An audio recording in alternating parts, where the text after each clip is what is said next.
Good afternoon and welcome to Reproaction's Act and Learn webinar for the month of November 2020. Today's topic is a very important one and an emerging area of concern, racism and anti-abortion state clinics. So first we'll introduce your hosts, who are the co-founders and co-directors of Reproaction. The first voice you hear is Erin Matson. I use she, her pronouns. I'm based in Arlington, Virginia, and I'm Erin to the Max on Twitter.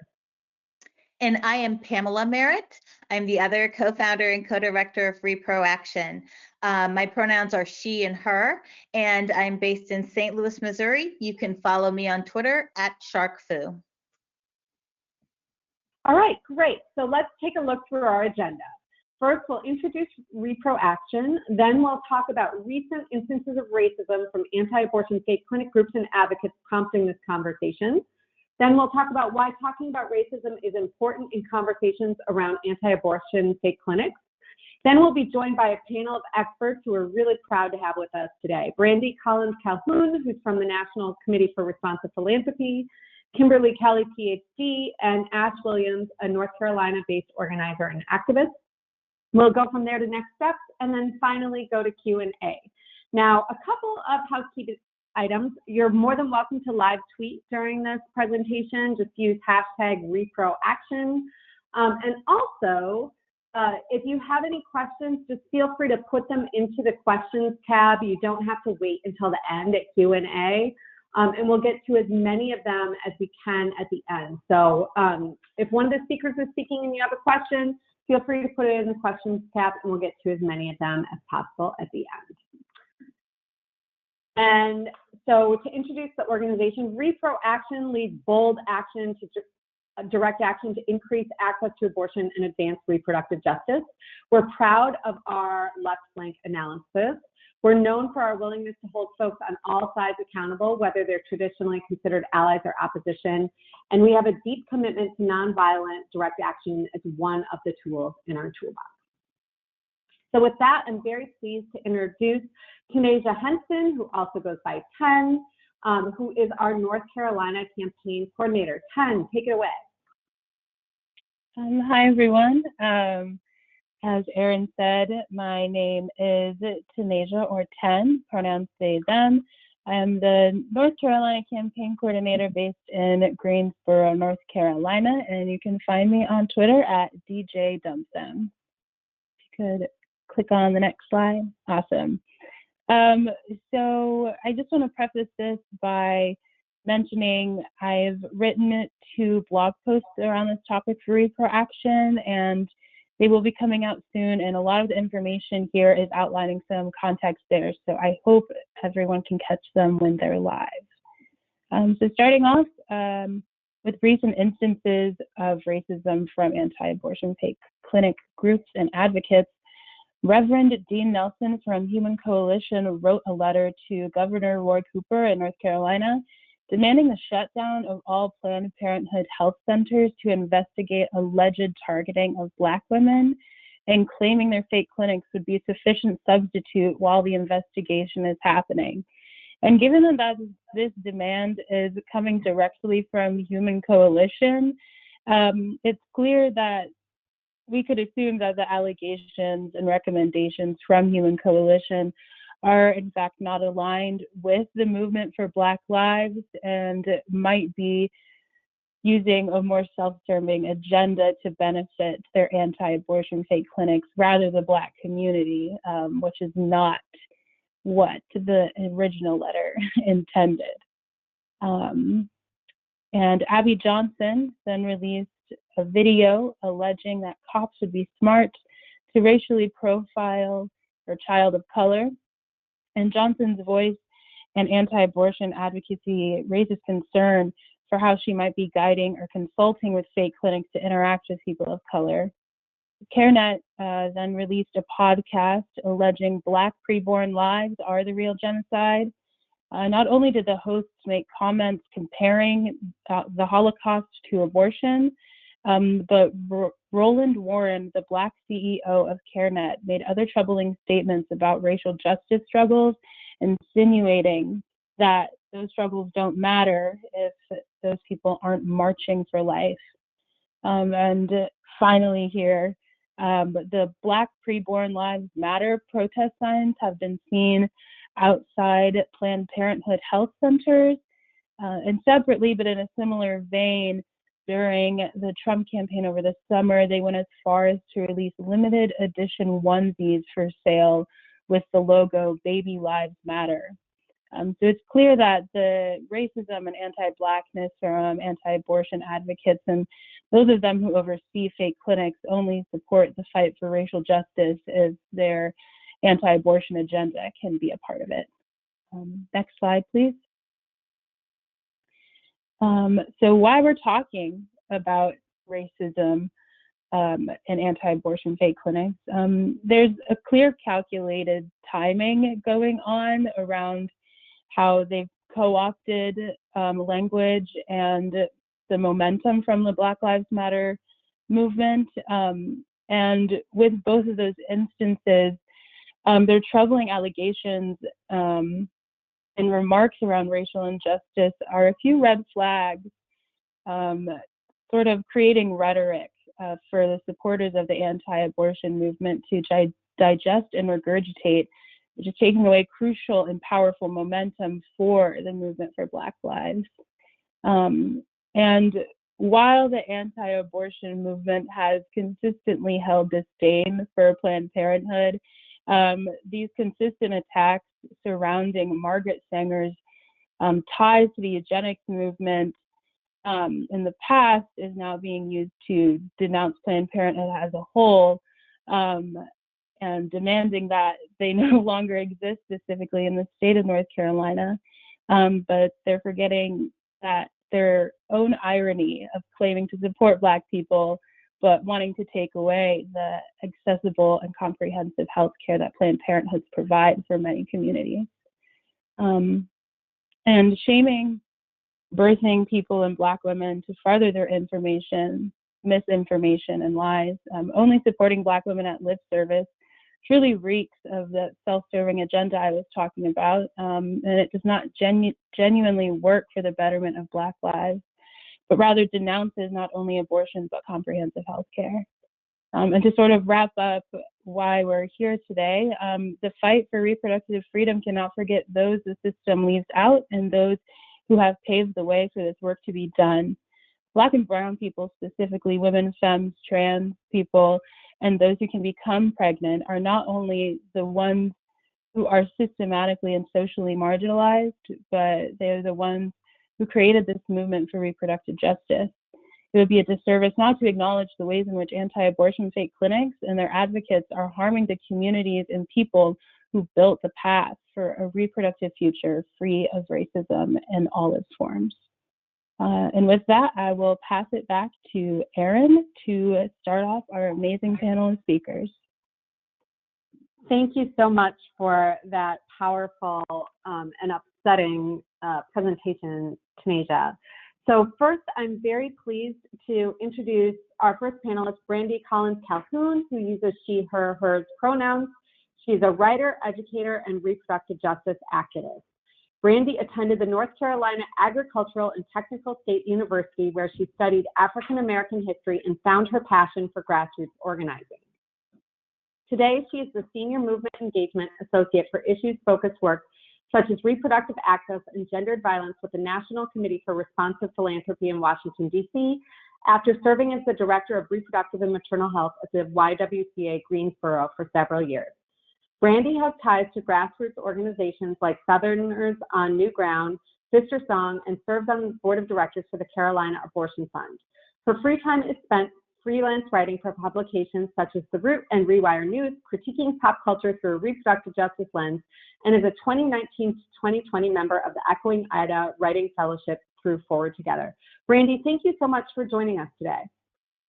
Thank you for having me. Well, let's dive right in, shall we? So the first question that we have for you is that the anti-abortion movement often villainizes Black women and birthing people for having abortions. How has your work shown you the importance of safe, legal, and accessible abortions in Black communities, specifically as an aspect of racial justice and liberation?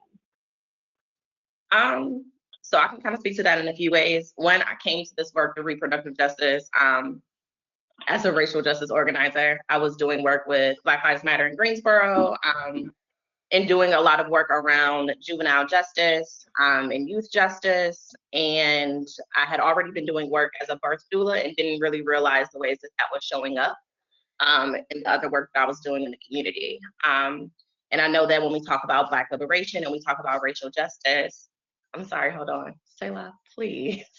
It's fine. I'm sorry, I have a teenager that is wandering the house also. So where was I? Okay. You were talking about Black liberation, and just I want to say, as someone who also had a second grader come toddle in, I feel you during this pandemic parenting. So, does that help? Yes, thank you. So as someone who was holding that work in that space, I didn't always connect where abortion access fell in. And so probably when I was a little deeper in my practice in college, and it was also then that I really kind of realized I knew that the Greensboro Pregnancy Center existed. I didn't exactly know what they were doing in the ways that they were going about it. And it was through that I realized the anti-Blackness and the racism that was showing up in the reproductive justice movement. And a lot of times when we talk about safe, when we talk about access in repro spaces, the conversations are all often really centered around how coercive these spaces are and their tactics, but nobody's really talking about the racism that shows up until later. So my time working at volunteering at the abortion clinic in Greensboro, I was able to see that that was their biggest tactic, was anti-Blackness, be it towards Black staff, towards Black volunteers, towards the patients. So I don't think that it's centered enough when folks are talking about safe abortions. People really talk about safety in the sense of what the actual procedure looks like. Nobody's talking about safety in regards to the property and the premises that folks are going on to get the actual procedures. So I think it shows up in racial justice and liberation because we talk about what it looks like to be these autonomous Black people, but if we can't access abortions and we can't choose if and when we parent and how we parent, then there really is no liberation in that, if that makes sense. Sorry, I got thrown off halfway through, but yeah.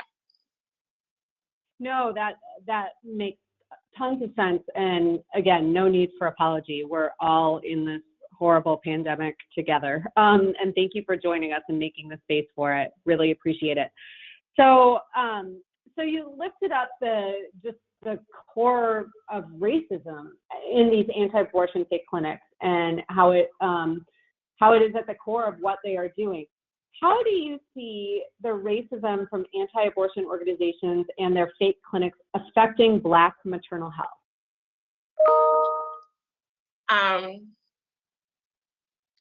So for starters, I can name that there have been times that I've had conversations with patients and just folks in my doula work where Black people are genuinely telling me that they are afraid to give birth, which is understandable when we look at the numbers. So people are definitely looking at abortion because of what the maternal mortality rates look like. When we look at maternal health and what access looks like, abortion is oftentimes looked at as a resource from that. I think another thing that I would name with that is anti-abortion organizations use pregnant Black people as a strong tactic. When you look at their billboards, when you look at their pamphlets, they are presenting themselves as a solution to the Black maternal health crisis.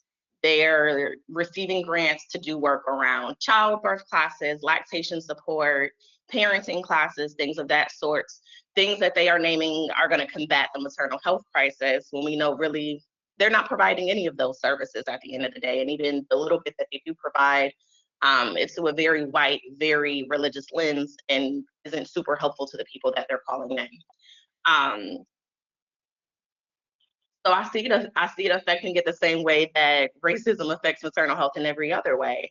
I see it as something that's inserting itself in a very deceitful way, and I see it as something that's killing Black people unapologetically.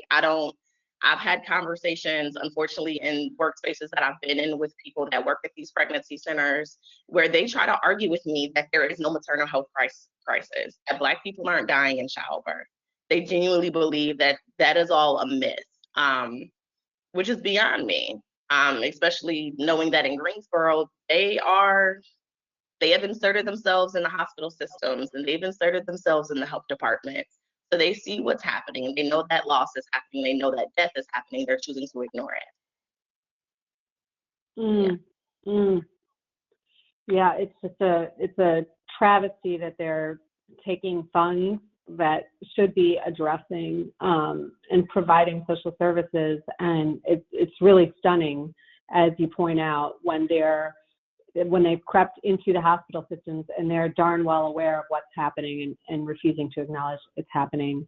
So I want to pivot a bit and just ask, in your work, what do you see as the ideal future for reproductive health rights and justice?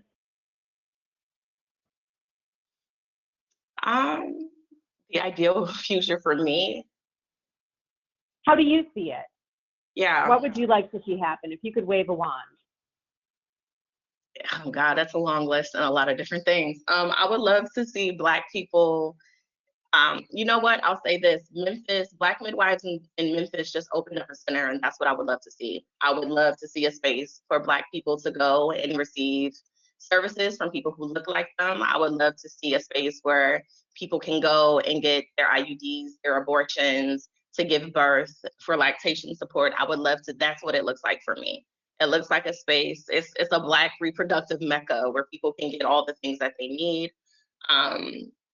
In one space, because we know that right now space is also another thing with access. You look at states like Georgia, where a lot of counties don't even have access to OBGYNs, let alone midwives, let alone abortion clinics. So to have all those things in one space where Black folks can go, that looks amazing to me. Thank you so much for that vision. And then final question, just want to take advantage of all of your work and leadership critiquing pop culture through an RJ lens. How have you seen anti-abortion rhetoric shift over the past few years when it comes to understanding systemic racism? I haven't seen it. Honestly, I've seen the anti-abortion rhetoric be addressed. I've seen movies, I've seen shows where people are talking about abortions. Unpregnant is one recently that folks are super excited about, but I don't see Black people. I don't see it addressing racism. Honestly, I see it contributing to the problem when we constantly have images in the media of only cis hetero white girls going on road trips, or glamorizing what it looks like to go get an abortion, while Black folks and trans folks are still struggling to even get into the clinics. So I don't really see that, and that's definitely frustrating for me. Black abortion is still very much so vilified on television and on screen, and our stories aren't being told. And that's why initiatives like We Testify are so important, but we also deserve to have our stories told. We deserve to be on screen and be seen having abortions because we get them. Thank you for that. And just for our listeners who may not know who We Testify is, can you share a little more about them? Yes, We Testify is an amazing program, an abortion storytelling program that Renee Bracey-Sherman is leading, that makes space in a very healing and transformative way to tell the stories of people's abortions and what abortion actually looks like. It's a really great way to shift the narrative, and a really great way for people to reclaim what their experience looks like, because their stories often get told by white writers. So yeah. Thank you so much, Brandi. All right, if folks have questions for Brandi, please feel free to put them in the questions tab, and we'll get to as many of them as possible at the end. And I'm going to pass it over to Pamela. Thank you so much, Erin. Actually, we're having some technical difficulties, so do you think you can skip over to Ash? I can certainly do that. And then after that, Pamela, should I pass it back to you and Dr. Kimberly Kelly, hoping things will work then? Is that what you're asking? Yes, I am. Thank you very much. All right, you got it. So then next up, we will move to Ash Williams. who uses he, him, and they, them pronouns. And Ash is a Black, non-binary trans femme living from Fayetteville, North Carolina. Since 2012, Ash's work has included theorizing dance and performative art as tools for understanding bodies and corporeality within the movement for Black lives, leading rapid response and guerrilla actions, particularly as an architect of Charlotte Uprising, which followed the murder of Keith Lamont Scott, an abolitionist organizing at the intersections of gender justice, racial justice, environmental justice, reproductive justice, and anti-carcerality to build alternatives to police and policing. I won't read Ash's entire biography, but I encourage you all to, because we are in the presence of an amazing panelist, and I'm so excited to dive straight into the questions. So Ash, thank you so much for joining us today.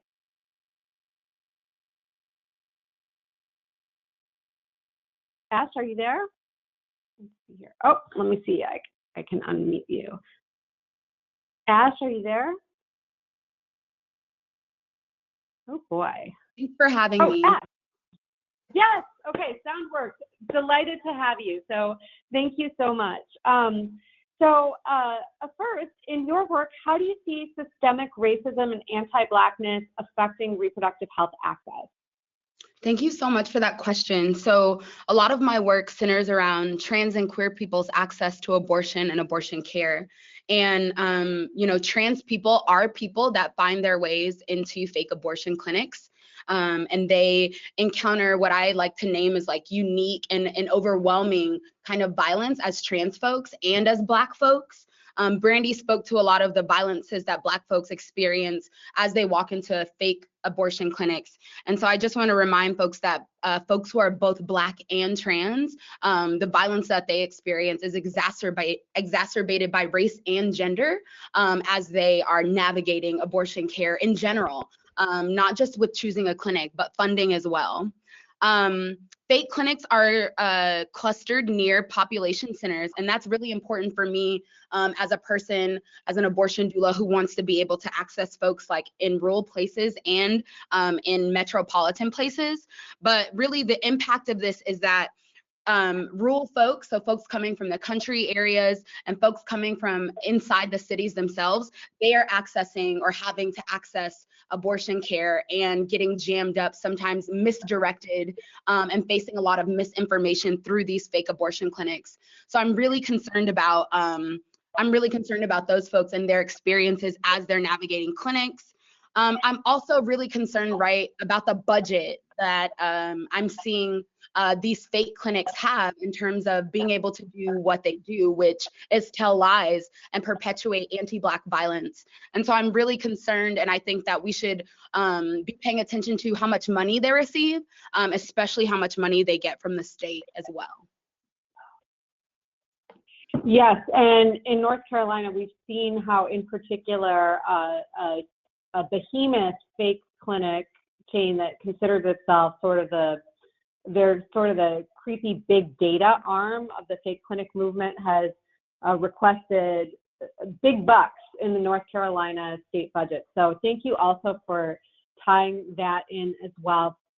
So in Penn's presentation, they talked a bit about the anti-abortion activist Abby Johnson, who also spoke at the recent Republican National Convention, coming out on a video online and saying, quote, "The police would be smart to racially profile my Black son," unquote. To clarify, for those of our listeners who don't know Abby Johnson, she is a white woman. Why is it so important to acknowledge the internalized anti-Black violence of anti-abortion advocates when analyzing these institutions they create and support, even when some people, certainly not the people on this call and folks doing reproductive justice work, but out in the broader world, there are many who might argue that fake clinics are not outwardly racist? Thank you so much for that question and an opportunity to speak to, some of these myths that fake clinics perpetuate. So I want to name that, like, Abby Johnson's version of anti-Blackness, I think, is boring, old, and very 1 + 1 = 2. I don't actually think there's anything new about it or, like, interesting, right? And I'm naming that to kind of echo something that I heard Brandi saying in her previous comments, but I want to name explicitly that Abby Johnson isn't really giving us any kind of new information from the anti-choice, anti-abortion movement, right? She's kind of playing into these basic, old, and very 1 + 1 = 2 stereotypes about Black people. And she's also doing a very old tactic, right? That I understand, like at my prison abolition, my gender justice, and my repro justice selves are like, ooh, look at the ways that she is kind of alerting our attention to police violence and anti-Blackness and abortion. Which is a tactic of the right, is a tactic of anti-choice folks, and is a tactic of folks who don't believe in abortion at all.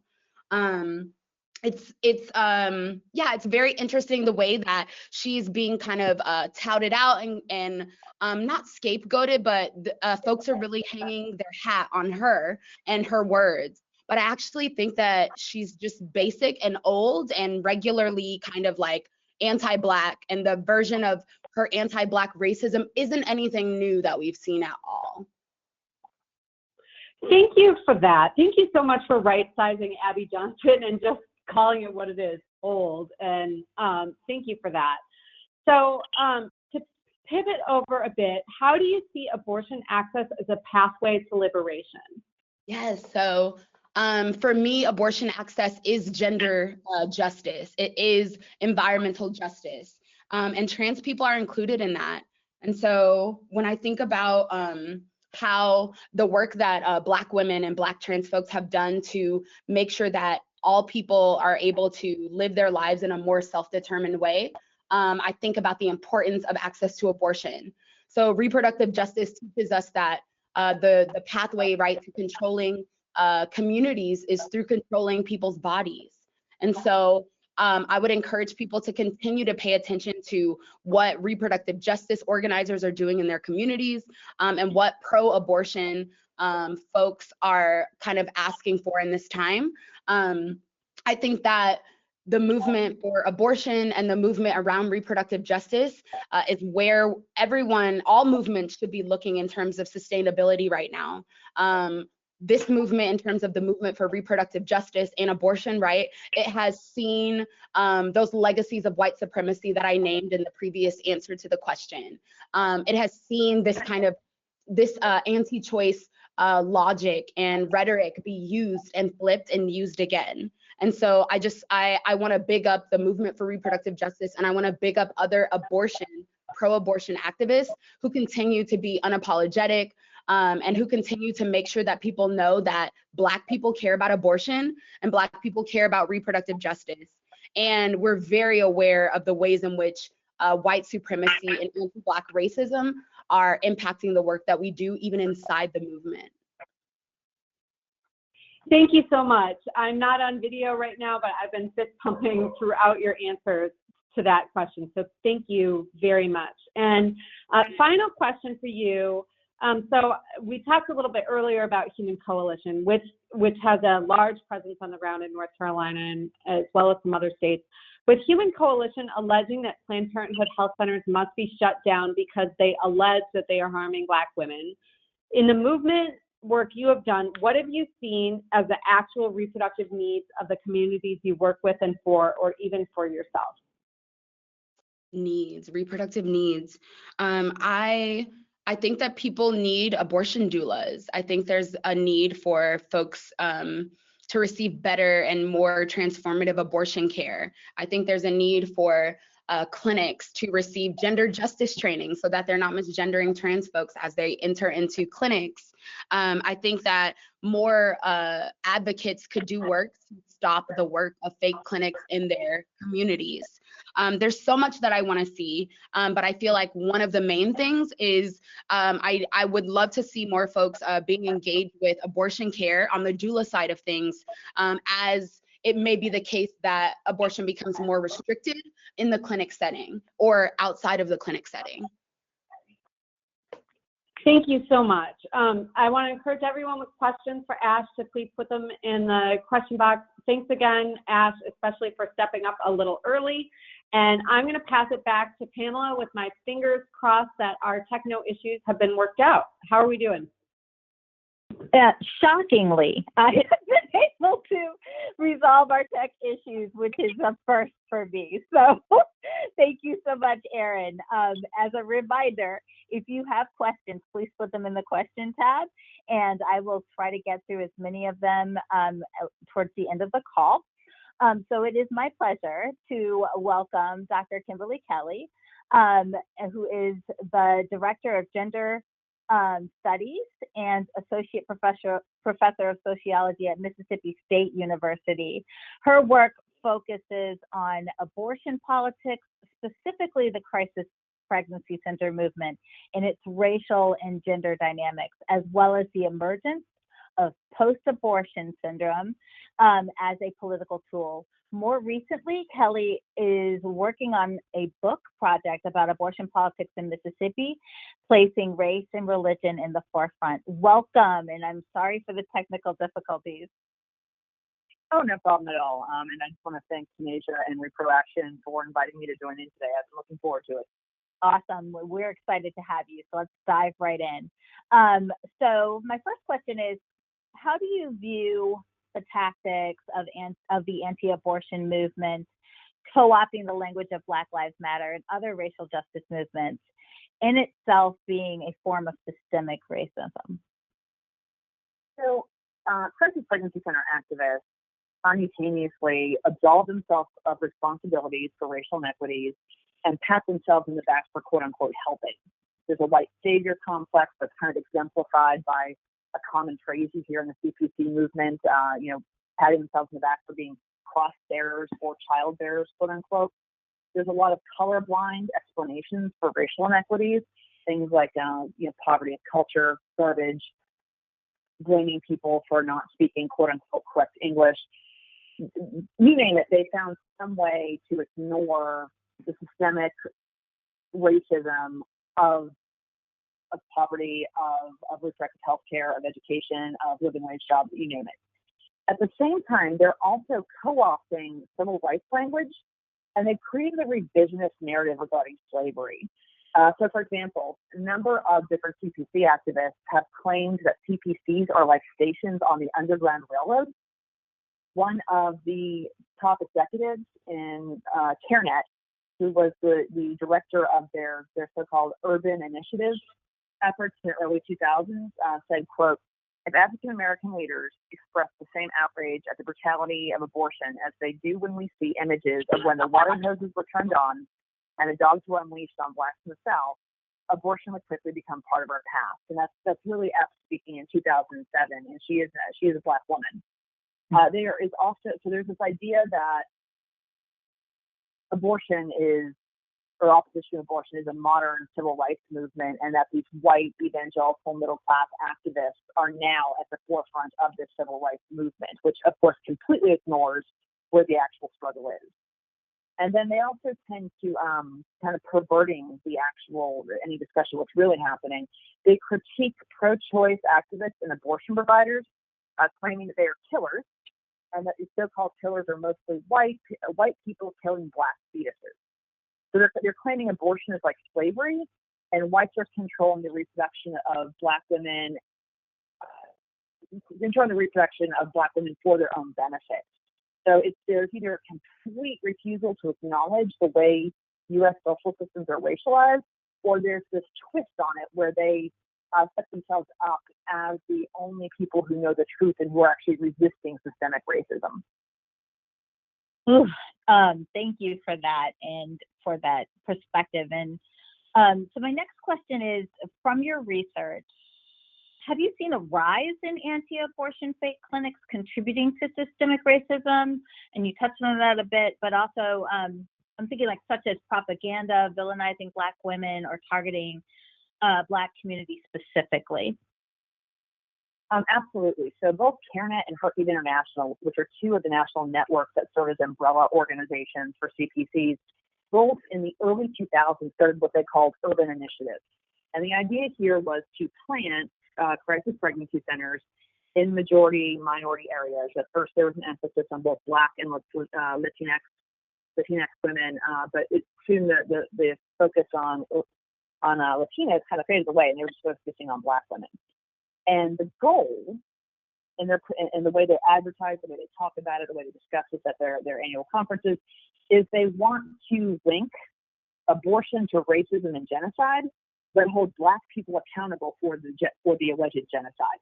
So it's not even, they're saying, hey, white people, we've done some things wrong that we need to correct. They're actually turning around and blaming Black people for this so-called genocide. They claim that indifferent Black communities are ignorant, that's the actual word they use, the prevalence of abortion among Black women and its disastrous effects on Black communities. They have criticized Black leaders for losing sight of the Christian roots of the civil rights movement. Again, they're kind of comparing this anti-abortion stuff to civil rights. And they specifically argue that Black pastors have abdicated any kind of responsibility for preventing abortion. They've attacked Black institutions. For example, the NAACP endorsed abortion rights in 2004, and CareNet turned around and compared their endorsement of abortion rights to the voluntary surrender of civil rights. Mm-hmm. More specifically, with regards to Black women, they're warned that their, quote, legacy is threatened by abortion because it causes more Black deaths than heart disease, violence, HIV, all other causes of death combined, according to CareNet. So they're basically saying to Black women, you are the reason Black communities are failing because you have abortions. That all of these other factors may have played into it, but at the end of the day, you should have been the ones to resist these pressures, to have children you didn't necessarily want to have, and to preserve some kind of mythical Black community they've made up in their own head. There's also some race baiting, right? Another thing that they directly say to Black women is that you're responsible for Black Americans losing their status as the largest minority group in the United States. Of course, now that is,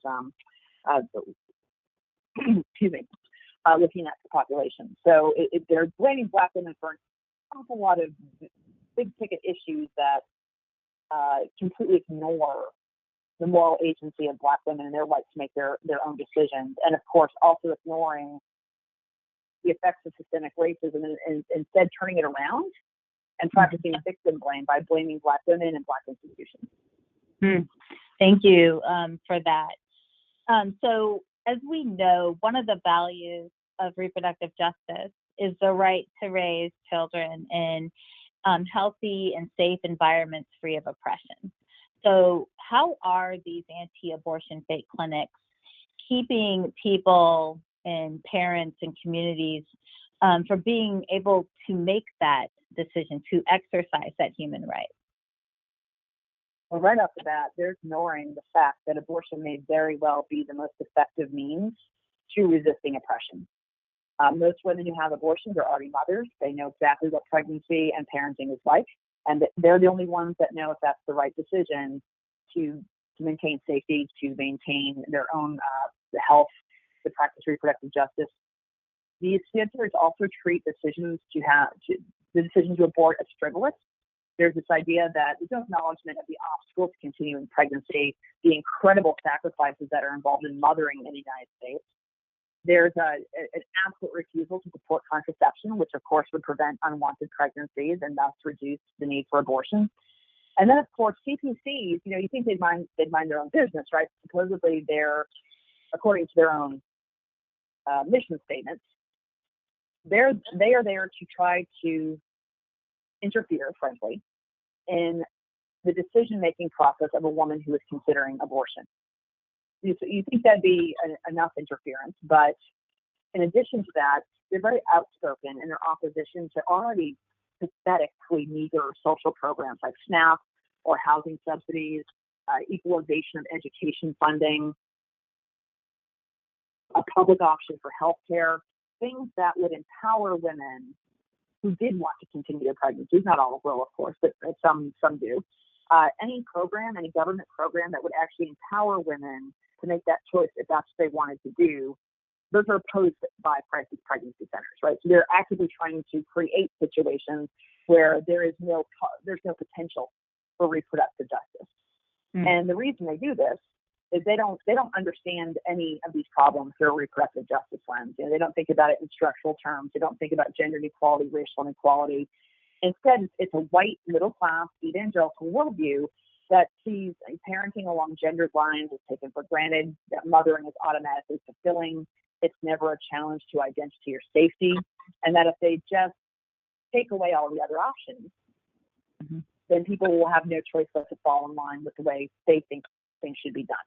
Or it's ridiculous, but that's sort of the MO. Yeah, thank you for that. So just in thinking of that worldview, my final question is, why do you think it's important to recognize the racism within the anti-abortion movement, specifically with organizations that fund anti-abortion fake pregnancy clinics? So, business as usual within crisis pregnancy centers and the larger organizations that support them means implying that women, and especially women who are Black or poor, can't be trusted to make their own decisions, which of course undermines the autonomy and moral agency of women in all racial and economic groups in all institutions. They continue to construct poor women and women of color as victims in need of rescue by white middle-class activists. These activists, through their urban initiatives, are trying to colonize minority neighborhoods and force a vision of white middle-class motherhood onto women who have neither the resources nor the interest in following along with this particular sort of politicized religious vision. Their efforts keep Black women in marginalized positions because it doesn't solve any problems. It just makes the problems of Black women more palatable to white conservatives and justifies the opinions of other white conservatives and politicians who would continue to do things like, starve social programs, fund crisis pregnancy centers, constantly threaten to defund Planned Parenthood. It all just keeps snowballing. Thank you so much for that. So if you'll hold on and be mindful that you are on a live mic, but if you will hold on, we're going to do some housekeeping, and then we'll get to as many questions as possible in the time that we have left. If you do have questions, please pop them into the question tab of your go-to webinar control panel. And with that, I will pass it over to Erin. Thank you. Thank you so much, Pamela, and thank you, Dr. Kelly, and thank you to Ash and Brandi for this fabulous panel discussion. I can't wait to dig in. So before we do that, I want to encourage you to plug into Reproaction campaign. Sign up for action alerts at www.reproaction.org. We host these Action Learn webinars every single month, and they're free. But the only way to make sure you won't miss an invitation is to sign up for our email list. So please do that. And then we also encourage you to follow us on social media. We are Reproaction on Facebook, Twitter, and Instagram. And I want to highlight in particular our Bad Faith Medicine campaign, which is specifically focused on anti-abortion fake clinics and demanding accountability. So lots of good stuff. We've got action toolkits up there, action alerts, tons of blog posts where you can learn more. So please do check that out on our website. And then please save the date for our next webinar, which will be taking place on Tuesday, December 8th at 3 p.m. Eastern. We will be announcing the topic shortly, and I can tell you that we're very excited to bring this to you. So please do save the date. We'd love to see you again next month. And with that, I will pass it back to Pamela to lead up Q&A. Thank you. Thank you so very much. All right. First question. There is actually about the fact that some states, thinking particularly about California, had passed legislation to basically establish some parameters, guidance, and accountability for these fake clinics that was struck down by the Supreme Court. So the question is, are there, based on that ruling, are there legislative solutions to address fake clinics? I'll give that question first to Ash.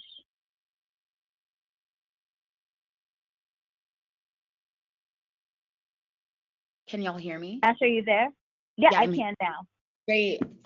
So I've been a part of a couple of different coalitions with organizations like the Planned Parenthood in North Carolina, as well as NARAL Pro-Choice NC, around trying to impact things on a legislative level. And as an advocate person and as an organizer, I would say that some of the real work to be done, right, is to actually inform people in these communities about fake clinics being in their communities. Like when I think about the number of abortion clinics there are in Charlotte to the number of fake abortion clinics that there are, it reminds me, right, that a lot of people are just not aware that they're out there.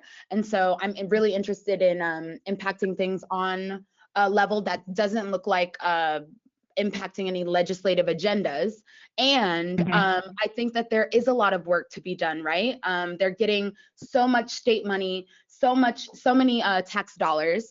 I wonder though, right? I live in North Carolina, which is a red state, which is a state that the impact of the religious right, they impact things in a huge way, especially the money in the state.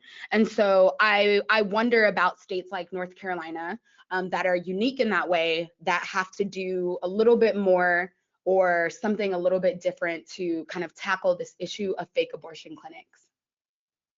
Thank you for that. And I will just insert that as a direct action organization that has done many direct actions in front of anti-abortion fake clinics, the most consistent feedback I get from people in the community and in the neighborhoods is that they had no idea, and that they were incredibly grateful that through our direct action we were highlighting that this was not a legitimate healthcare option. So thank you for elevating that, Ash.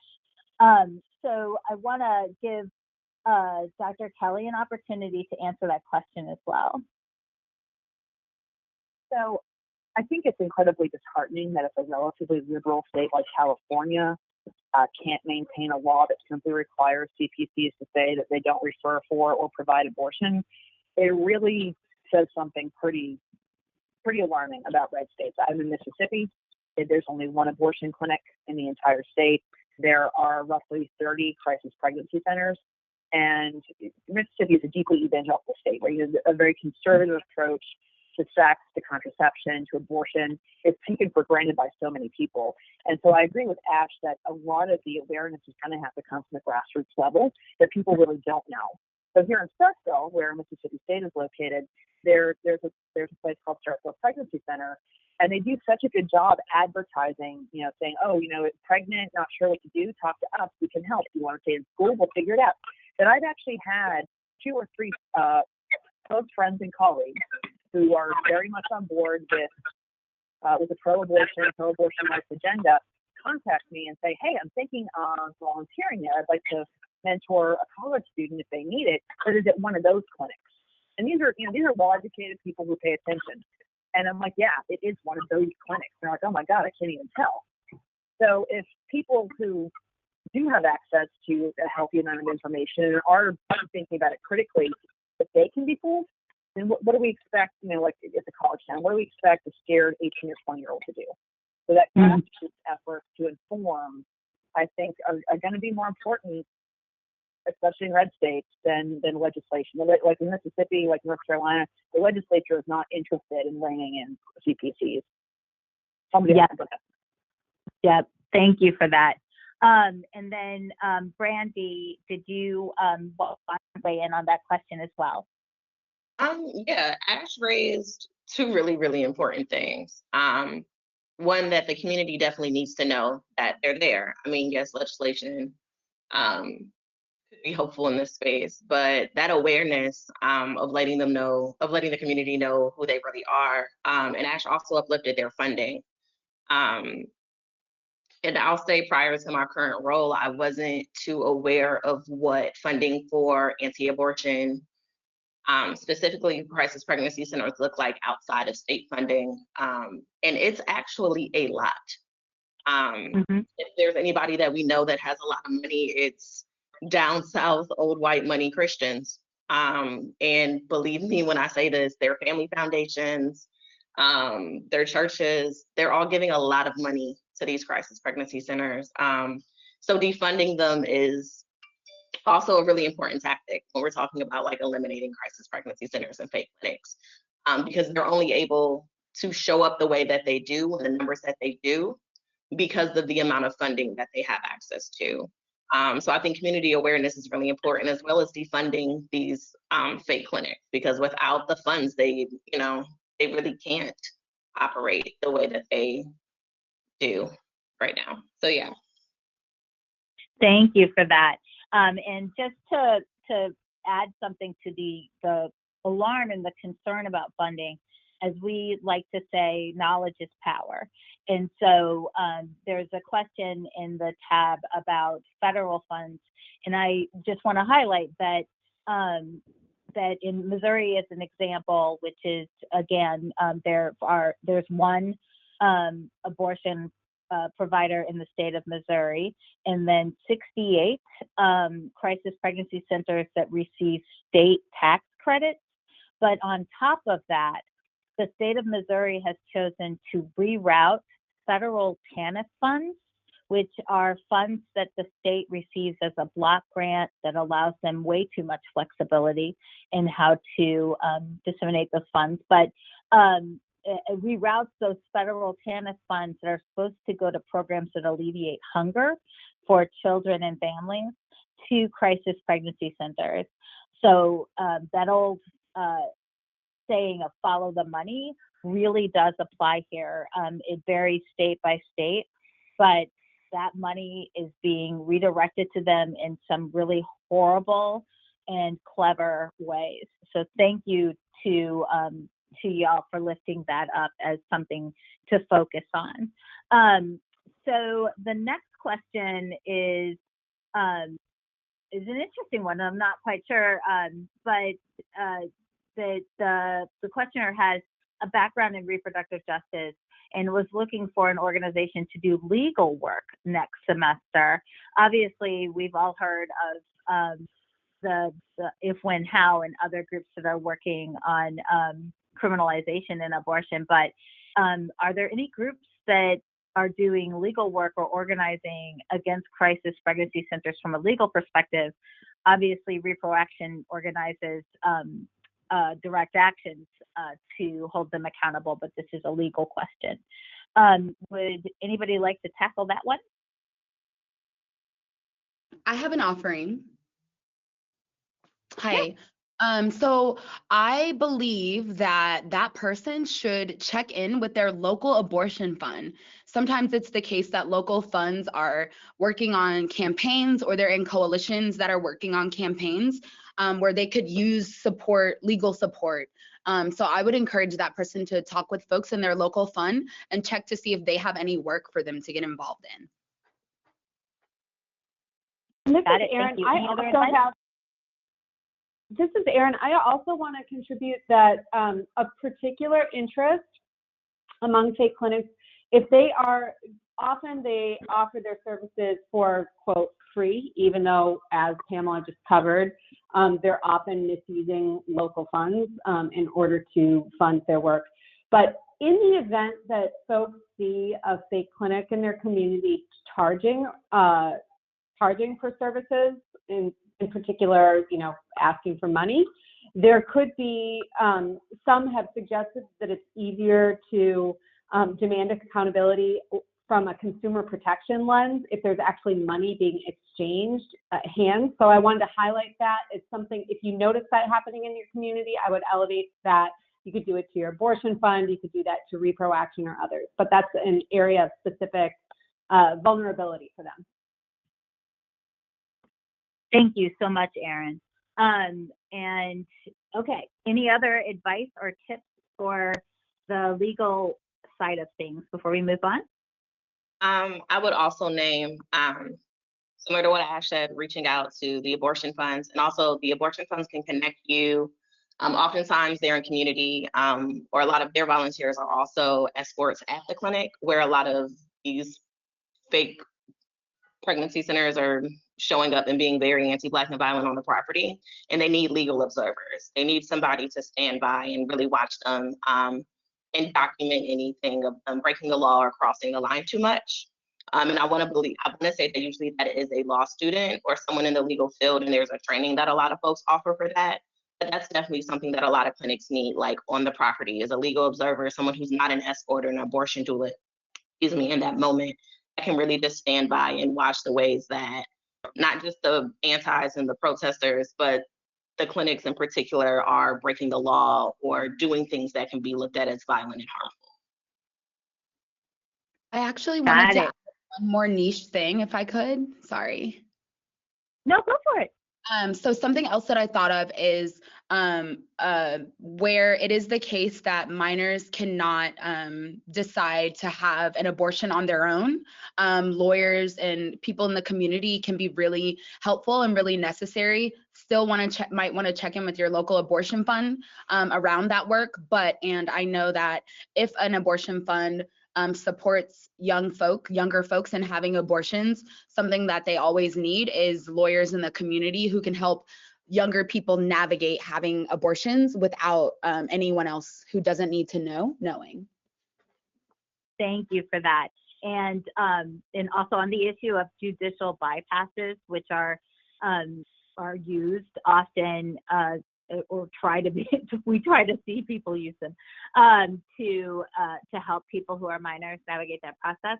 I do know that how is convening folks in a regional capacity and would probably be thrilled to connect with lawyers who are interested in doing that work. These are fantastic tips, everybody. Thank you so much. So I wanted, the next question is actually, I'm going to first direct it to Dr. Kelly, but is that during a pandemic, the COVID-19 pandemic that is killing Black women and Black people and people of color at just shocking rates as opposed to general population numbers. And it feels as if it's another example of the hypocrisy of these fake clinics and not saying anything and not holding state governments or the federal government accountable for a lack of leadership on this pandemic. Have you documented any pandemic denial from CPCs, or have they said anything about the pandemic? I am not aware of any specific pandemic-related statements that that CPCs have made, but a related example is I've been doing observations outside of the clinic in Jackson, Mississippi. It's the only clinic in the entire state. And what I have seen is up to 120 white maskless protesters yelling at Black women, because the majority of the clients at the clinic right now are Black women. White women they have more options and they've gone elsewhere. So, you know, they're yelling things, you don't have to do this. There's literally a CPC across the street from the clinic. You could just go across the street, it'd all be fine. But, you know, first you're yelling at someone, you're trying to interfere with their private business and their own personal choices, but you're also doing it in a way where you're endangering them. You are yelling and screaming and carrying on without a mask in the middle of the pandemic, which I think is unfortunately completely consistent with the lack of concern on the part of white anti-abortion activists for Black lives. They're trying to enforce a particular kind of gender order. They're not doing anything to offer the lives that are already here. Oh, that gets me so hot. And hopefully folks will transfer that anger and frustration and disgust into direct action in organizing to hold these fake clinics accountable and get them defunded and no longer able to do harm in our communities. So we are at time, and Reproaction loves to be punctual. I want to thank Brandi Collins-Calhoun, Dr. Kimberly Kelly, and the amazing Ash Williams for just a fantastic webinar and discussion. As always, I like to thank my co-pilot in Justice, Erin Mattson, my co-director, and then thank you so much to Taneja on our team for doing a fantastic job organizing this panel. We hope everybody has a fantastic rest of your day, and we will be sending a recording of this webinar out via email tomorrow. Thank you so much. Take care.